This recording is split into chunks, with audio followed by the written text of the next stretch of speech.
Vivir la coherencia cardíaca. Ron era lo que en la jerga médica se denomina un intensivista, un especialista de cuidados intensivos de reanimación, en el hospital donde yo era jefe del servicio de psiquiatría. Me llamó a la consulta una figura del Consejo de Administración de 32 años que había sufrido un infarto hacía 2 días. La gravedad de la depresión de ese joven resultaba inquietante. Quería que le examinase lo antes posible, pues sabía que según la literatura científica los enfermos que se hunden en la depresión cuentan con escasas opciones de sobrevivir. Por otra parte, este paciente tenía una variabilidad de frecuencia cardíaca muy débil, señal suplementaria de la gravedad de su estado. En esta cuestión no sabía ni qué recomendar, ni a quién dirigirse. Por aquella época, yo tampoco. Como suele ocurrir en este tipo de situaciones, su paciente no tenía ningún deseo de hablar con un psiquiatra. Rechazó todos mis intentos de evocar las circunstancias de su infarto o de su vida afectiva, que yo sabía era dolorosa. Siguió mostrándose muy evasivo en cuanto a sus condiciones de trabajo.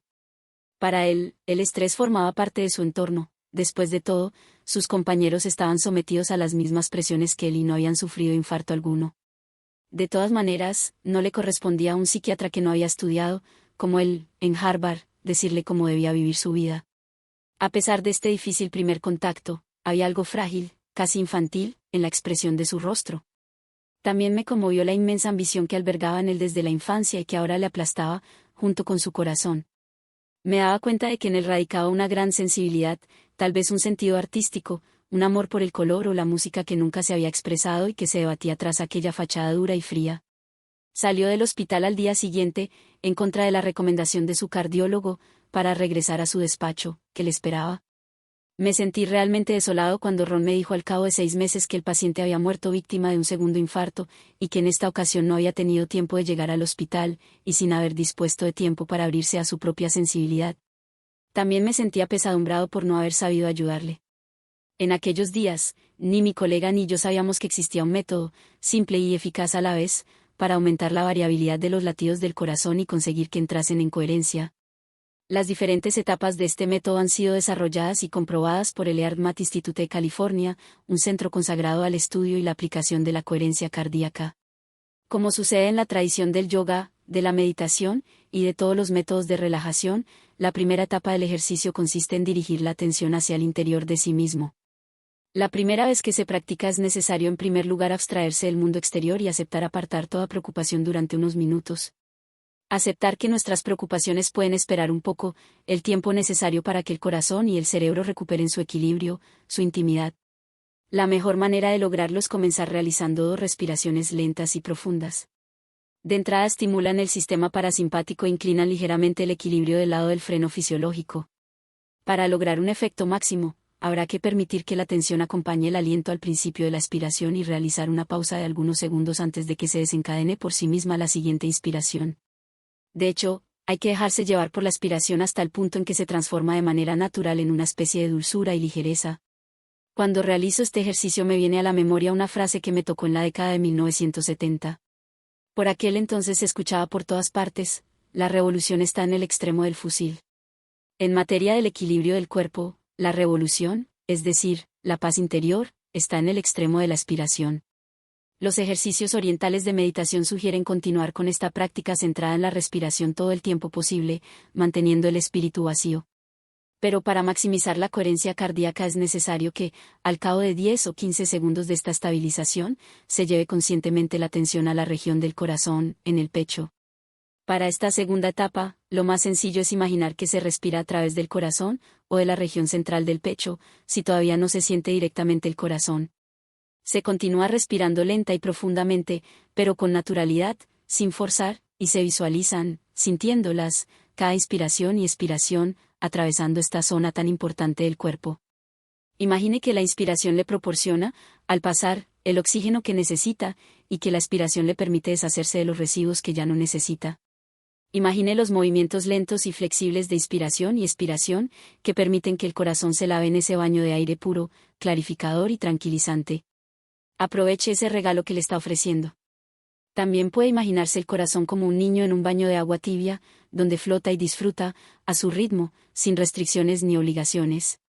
Como un niño al que usted ama y que juega, sin pedirle nada más que ser él mismo, en su elemento natural, y usted le mira simplemente, observa cómo se las compone a su manera, mientras continúa aportándole aire dulce y tierno. La tercera etapa consiste en conectarse a la sensación de calor o de expansión que se desarrolla en el pecho, y acompañarla y animarla con el pensamiento y la respiración. Al principio acostumbra a ser tímida, y a manifestarse discretamente. Tras años de maltrato emocional, el corazón a veces se comporta como un animal en estado de hibernación desde hace mucho tiempo, al que los primeros rayos del sol primaveral molestan. Entumecido e inseguro, abre un ojo, después el otro, y no acabará de despertarse hasta que esté seguro de que la clemencia del tiempo no es un accidente temporal. Un método eficaz para animarles es evocar directamente un sentimiento de reconocimiento o de gratitud y permitir que invada el pecho. El corazón se muestra en especial sensible a la gratitud, a todo sentimiento de amor, sea hacia un ser, una cosa, o incluso a la idea de un universo benevolente. Para muchas personas, basta con evocar el rostro de un niño al que se ama y que les ama, o incluso el de un animal familiar. Para otras, lo mejor es una escena de paz en la naturaleza, que provoca gratitud interna. Y para otras, la sensación aparecerá con un recuerdo de felicidad en la acción, como un descenso de esquí, un buen golpe de golf, un vuelo en parapente. Durante este ejercicio, a veces se constata que una sonrisa acude dulcemente a los labios, como si naciese en el pecho y desembocase en el rostro. Es una señal muy simple de que se ha establecido la coherencia. En un estudio publicado en el American Journal of Cardiology, unos investigadores del Earth Institute demostraron que el simple hecho de evocar una emoción positiva relacionada con un recuerdo o incluso una escena imaginaria, induce rápidamente una transición de la frecuencia cardíaca hacia una fase de coherencia. Esta coherencia del ritmo de los latidos del corazón repercute con gran rapidez en el cerebro emocional, al que notifica, aportándole estabilidad, que en la fisiología todo está en orden. El cerebro emocional responde a este mensaje reforzando la coherencia del corazón. Este vaivén produce un círculo virtuoso que permite, con un poco de práctica, mantener este estado de coherencia máxima durante 30 minutos o más. Esta coherencia entre el corazón y el cerebro emocional estabiliza el sistema nervioso autónomo, el equilibrio simpático-parasimpático. Una vez alcanzado este estado de equilibrio, nos hallamos en situación óptima para hacer frente a todas las eventualidades. Podemos acceder simultáneamente a la sabiduría del cerebro emocional, su intuición, y a las funciones de reflexión, de razonamiento abstracto, y de planificación del cerebro cognitivo. Cuanto más se practica esta técnica, más fácil resulta entrar en coherencia. Una vez que se está familiarizado con este estado interior se puede uno comunicar, por así decirlo, con su propio corazón. Al igual que Celeste, que hablaba con el hada que habitaba en su corazón, se le pueden hacer preguntas como, ¿le amo de verdad, desde el fondo de mi corazón? Una vez entrado en coherencia, basta simplemente con hacerse la pregunta y observar con atención la reacción del corazón. Si éste provoca una oleada suplementaria de calidez interior, de bienestar, significará que al menos desea mantener el contacto. Si, por el contrario, parece retirarse un poco, si disminuye la coherencia, es que prefiere apartarse y consagrar su energía a otra cosa. Pero eso no indica necesariamente que sea la solución. Después de todo, son muchas las parejas que atraviesan periodos en los que el corazón de cada uno querría estar en otro lugar, al menos de manera temporal, antes de reconciliarse y de hallar una felicidad duradera en la relación. No obstante, es importante ser consciente de las preferencias del corazón en cada momento de la vida, porque influye enormemente en el presente. Imagino que en este verdadero diálogo interior el corazón es como un puente tendido hacia nuestro yo visceral, un intérprete para el cerebro emocional, abierto de repente a una comunicación casi directa. Ahora bien, resulta esencial saber si el cerebro emocional empuja en otra dirección distinta de la que se ha elegido racionalmente. Si ese fuera el caso, habría que esforzarse en darle seguridad mediante otros planes para que eso no provoque un conflicto con el cerebro cognitivo, el sabotaje de nuestras capacidades de reflexión y, a fin de cuentas, el caos fisiológico y su última consecuencia, la pérdida crónica de energía. El programa informático que mide la frecuencia del corazón permite visualizar al segundo la influencia de nuestros pensamientos sobre la coherencia y el caos. Cuando se concentra la atención sobre el corazón y el bienestar interior, se ve que se opera un cambio de fase y que la coherencia aumenta de intensidad bajo la forma de ondas regulares y suaves. Por el contrario, cuando uno se permite distraerse en pensamientos negativos, preocupaciones, la tendencia normal del cerebro librado a sí mismo, en pocos segundos se percibe la disminución de la coherencia, siendo sustituida por el caos.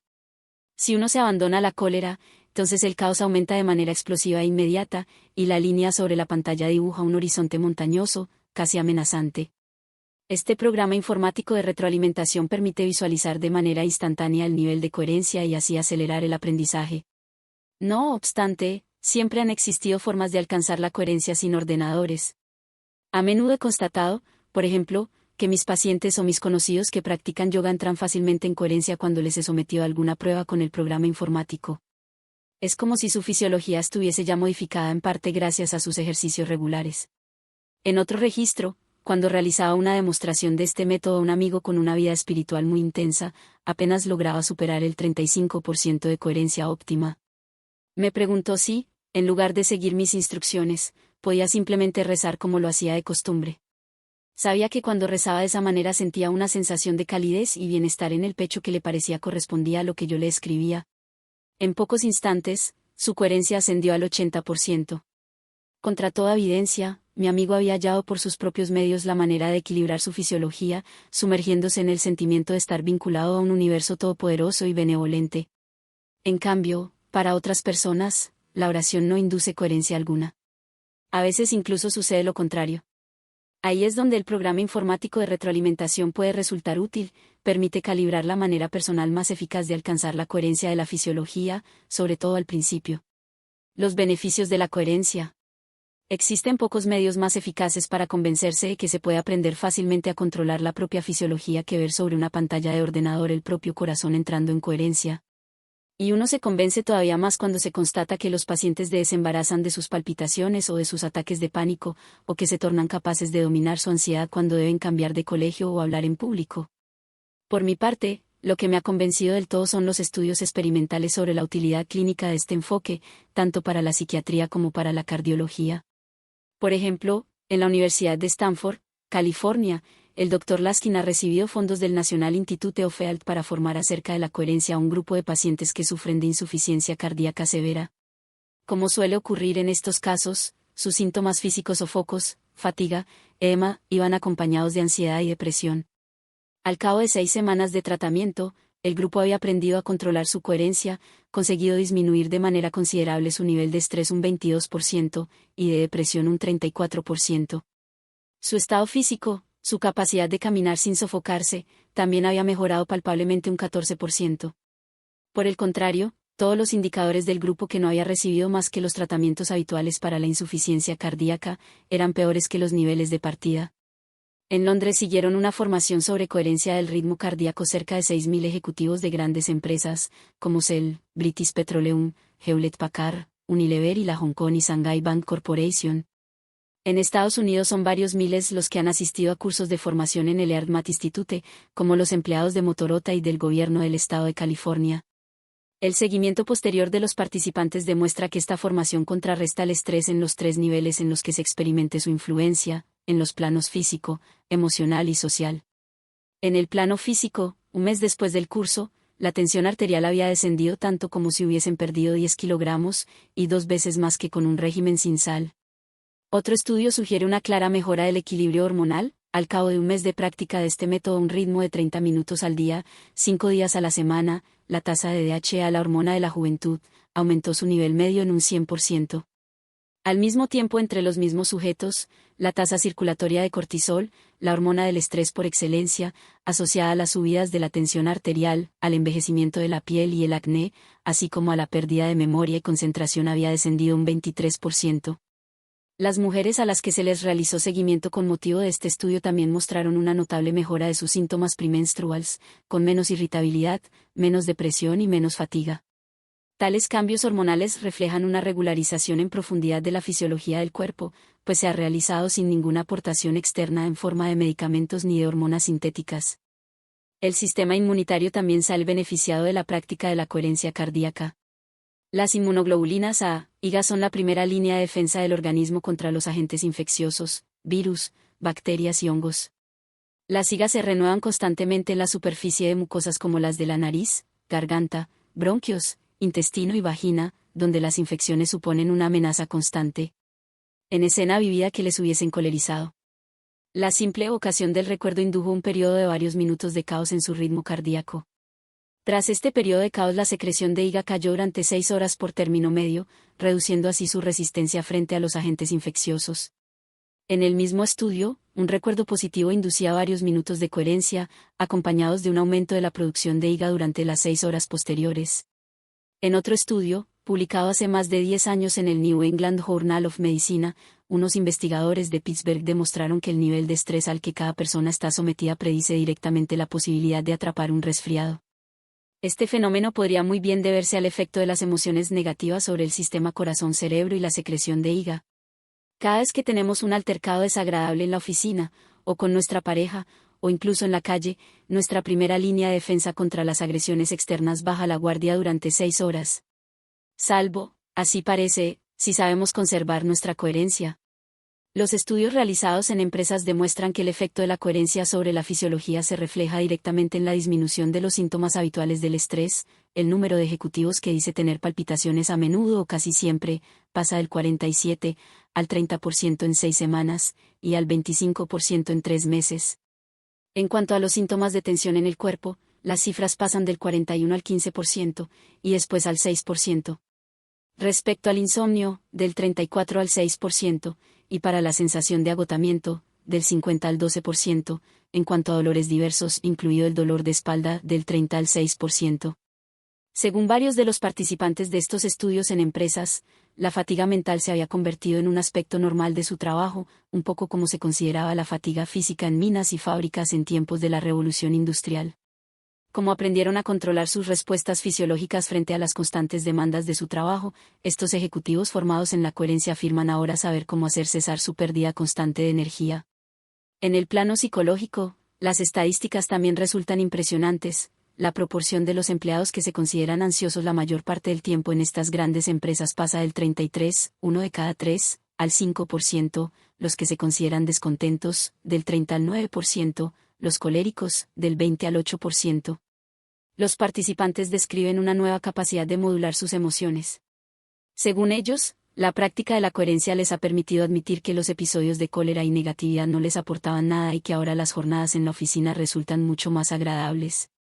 Charles, cuya historia hemos visto en el capítulo anterior, se reconocía en estas cifras. Y no obstante, la transición se llevó a cabo de manera muy progresiva. Cuando piensa en la manera en que se lo tomaba todo a pecho antes de formarse en la coherencia, no puede comprender cómo pudo aguantar tanto. Recuerda el estado en el que le dejaban los comentarios de su jefe, durante horas. Se acuerda de cómo era incapaz de deshacerse de esa sensación ni siquiera en su propia casa, de cómo daba vueltas en la cama durante la noche sin poder conciliar el sueño, a veces durante semanas. Ahora está tranquilo. Es capaz de dejar pasar los comentarios. Después de todo, el presidente le hablaba así a todo el mundo. Era su manera de ser. Era su problema, no el de Charles. Había aprendido a calmar su fisiología, a impedir que se acelerase. Su médico se había sorprendido ante el descenso de su tensión arterial y le había preguntado si había iniciado un régimen. Por lo que respecta al funcionamiento de la empresa y de las relaciones sociales, los grupos que han aprendido a regular sus respuestas interiores trabajan de manera más armoniosa. En las empresas estudiadas en Gran Bretaña, 6 semanas y 6 meses después de un curso de formación en coherencia, los ejecutivos dijeron tener la mente más clara, saber escucharse mejor y organizar reuniones más productivas. En un gran hospital de la región de Chicago, en el que las enfermeras habían seguido un curso de formación, su nivel de satisfacción en el trabajo aumentó claramente. Al mismo tiempo, los pacientes de los que se encargaban se declararon más satisfechos de los cuidados. Las tasas de despido de las enfermeras al cabo de un año tras el curso había caído del 20 al 5%.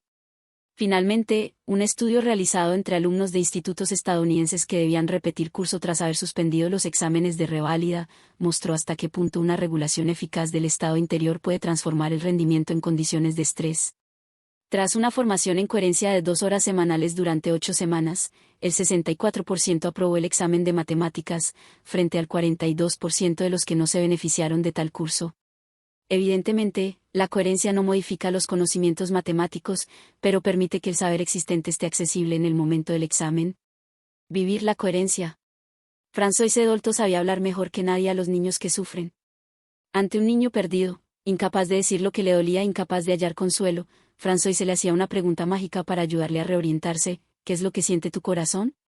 Con esas palabras sabía que estaba abriendo directamente la puerta de las emociones, atravesando la confusión de las construcciones mentales, de las ideas sobre sí mismo, de los debería y de los no debería. Ayudaba a quien sufría a entrar en contacto con sus motores internos, con sus deseos profundos, con esas cosas que, a fin de cuentas, siempre acaban por determinar el bienestar o el malestar. Lo mismo vale para los adultos. Sobre todo para los más racionales de entre ellos, que solo tienden a percibir y a reaccionar mediante su cerebro cognitivo. El día en que dirigen su mirada interior hacia las reacciones de su corazón se les abre un mundo inédito de sensaciones y emociones. Con frecuencia, una vez establecida la coherencia, se dan cuenta de que disponen de un yo intuitivo interior que les ha guiado hasta entonces, y extraen una sensación de compasión, casi de ternura por su ser interior.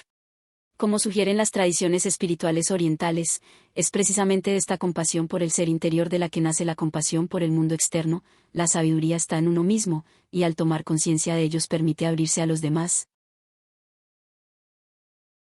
Yo mismo suelo echar mano de esta intuición del corazón. Por ejemplo, recuerdo el difícil caso de una joven paciente negra que sufría en todo su cuerpo, pero a la que todos los análisis que se le practicaban daban resultados negativos. Los médicos se negaron a realizar pruebas suplementarias. Ella deseaba que se le administrase morfina, a lo que se negaba el equipo encargado de su cuidado en ausencia de un diagnóstico claro.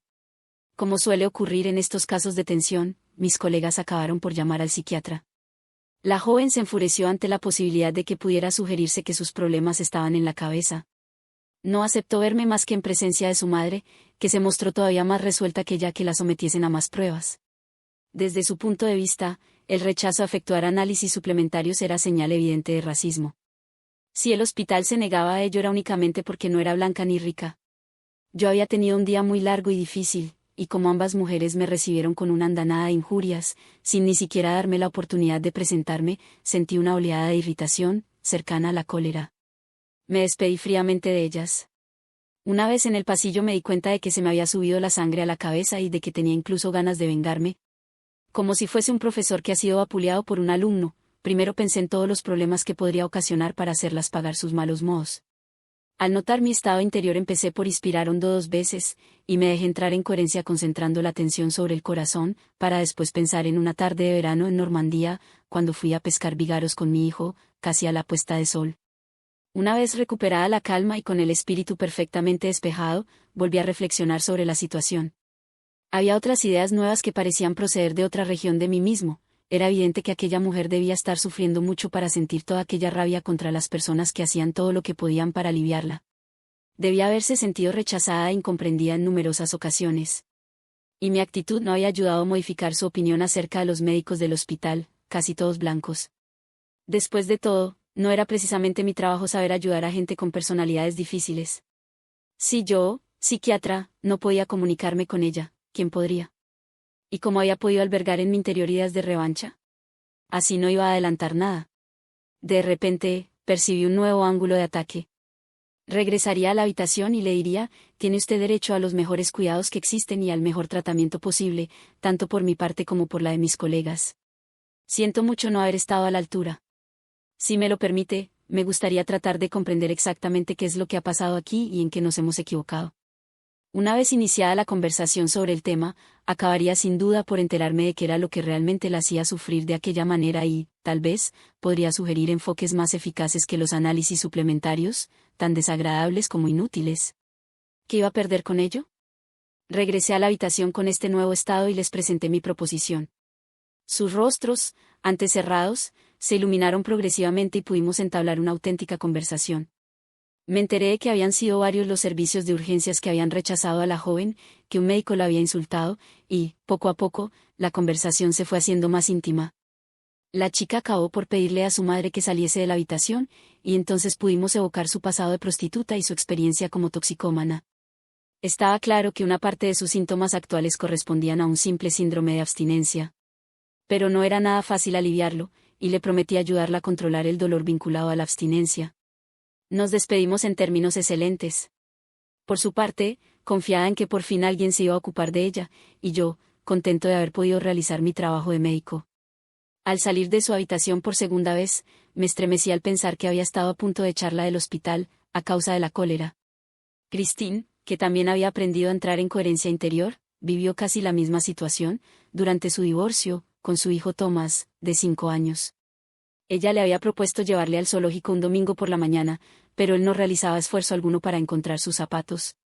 Acuciada por el tiempo, Christine escuchó en su cabeza la voz de su mejor amiga, que le decía: si no lo controlas al desordenado de tu hijo ahora, con el tiempo no hará más que empeorar. Espera y verás cuando sea adolescente. Empezó a reprocharle a su hijo su incapacidad crónica para ordenar sus cosas, que siempre hacía que saliesen tarde de casa. La reacción de Thomas fue sentarse en el suelo, cruzar los brazos y adoptar el aire de un niño vencido e incomprendido al borde de una crisis de nervios.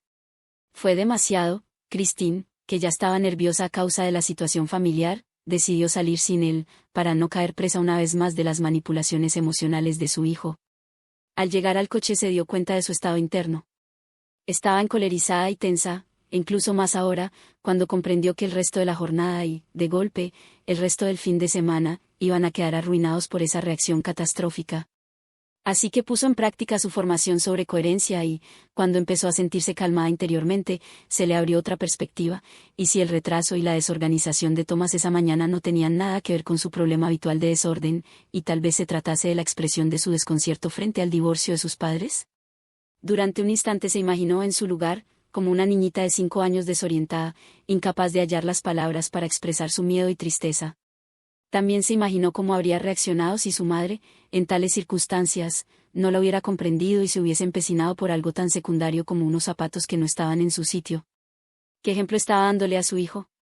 Es que quería que aprendiese a regular sus tensiones emocionales dando portazos, como ella acababa prácticamente de hacer.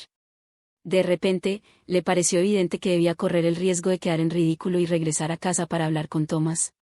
Siento mucho haberme dejado llevar por la rabia, dijo.